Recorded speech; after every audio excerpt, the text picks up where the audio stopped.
কারণ বিটেকের মতো, বিটেক যেমন একটা full time degree course, polytechnic হচ্ছে একটা ডিপ্লোমা কোর্স।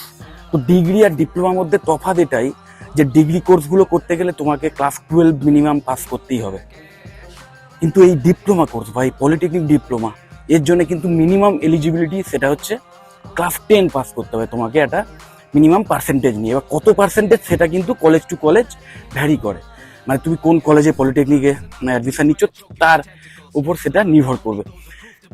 এবং দুটোর মধ্যে আরেকটা মেজর পার্থক্য আছে, সেটা হচ্ছে বিটেক যে ডিগ্রি কোর্স সেটা 4 বছরের কোর্স, আর এই পলিটেকনিক যে ডিপ্লোমা কোর্স সেটা কিন্তু 3 বছরের।